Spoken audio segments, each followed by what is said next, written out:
We continue our working day, and I give the floor to Presidential Administration spokesman on ATO-related issues, Colonel Andriy Lysenko.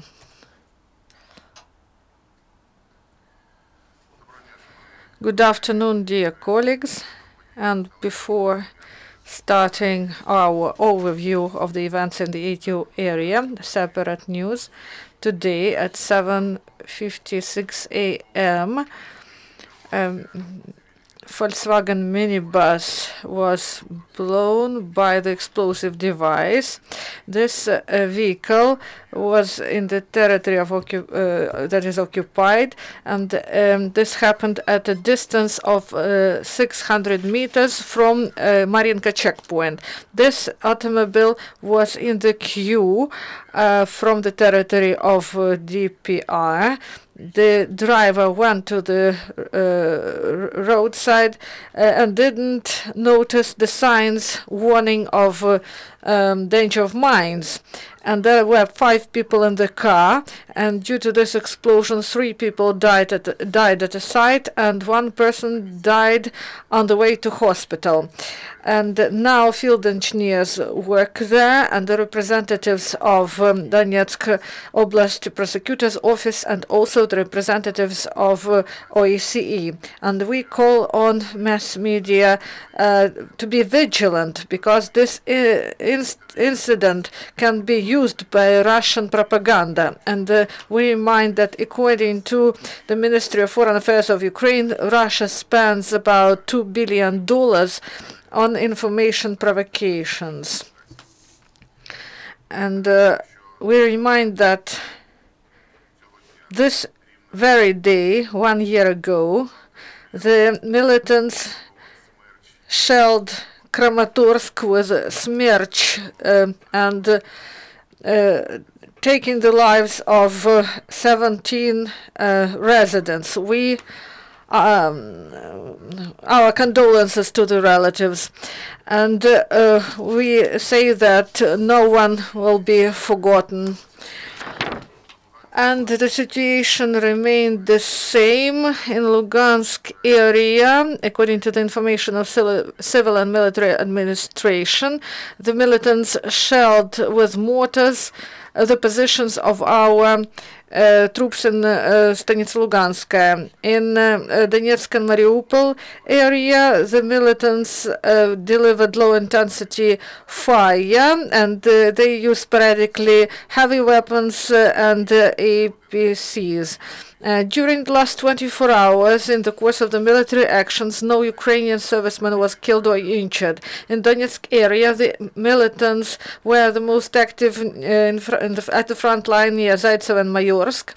The militants delivered fire from several directions of south part of Zaitseva, Shakhta village 6, 7, and so on. And twice they used 82mm mortars. And also, the militants deliver fire at Svetlodarska Bulge and near Donetsk airport. And it has come only in the early morning, and the rest of the time the militants deliver disturbing fire at our positions. In Mariupol area, there were some shellings, and 4 times snipers were active. And from the side of Alexandrovka village, the militants delivered provocation shelling of Mariinka checkpoint from automatic mounted grenade launcher. The shells burst in the close vicinity of checkpoint, and civilians there were there, but no one was hurt, fortunately. And the militants used machine guns and grenade launchers. And in these instances, ATO forces return fire. The fire exchanges continues to the east of Mariupol, near Lakivka and Shirokina. The enemy started shelling on Ukrainian positions yesterday after the sunset, and the shellings ended only after 5 hours. There, the illegal militant formations 4 times use 82mm mortars, according to the main Directorate of Intelligence of the Ministry of Defense of Ukraine, due to the lack of manpower in the militants' ranks in the LPR, the so-called military departments are established at the higher educational institutions in the temporarily occupied territory of Lugansk region. The supervisors in this process are Russian officers who deliver general military training classes there, and according to the reconnaissance, the militants remains on duty for 2-3 days instead of 1 day because they lack manpower. Alcohol and drug abuse cases became more frequent in the militants' ranks. Ukrainian law enforcement officer detained the militant of DPR. He is a DPR member and he was detained in Konstantinivka.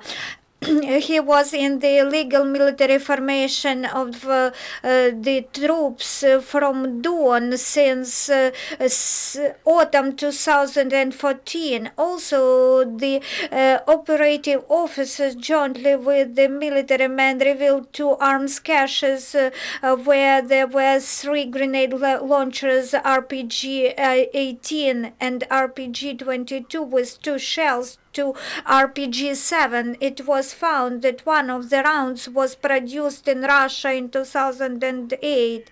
And in the village of Namikhalivka in Donetsk region, the law enforcement officers seized 3 grenade launchers RPG-22, 8 rounds to grenade launcher RPG-7, anti-personnel and anti-tank mines and ammunition. Mykolaiv Guardsmen took part in brigade tactical training. The main educational elements were guarding at checkpoints, patrolling in settlements, examination of motor vehicles to prevent weaponry, ammunition and other banned objects transportation, and also actions as a counter-sabotage reserve team. The armed forces of Ukraine also are delivered tactical medicine training. In particular, one group of soldiers have completed the Combat Lifesaver course where they learned to deliver medical aid to injured persons. This program is in operation for 2 years and more than 27,000 military men received training in military aid in the course of this project, and they have saved many lives. Fifth channel, Andriy. I have the question about the Crimea Peninsula. There was one message yesterday in Facebook that the mobilization wave started in Russian armed forces in the Crimea. Do you know anything about this and what maybe intelligence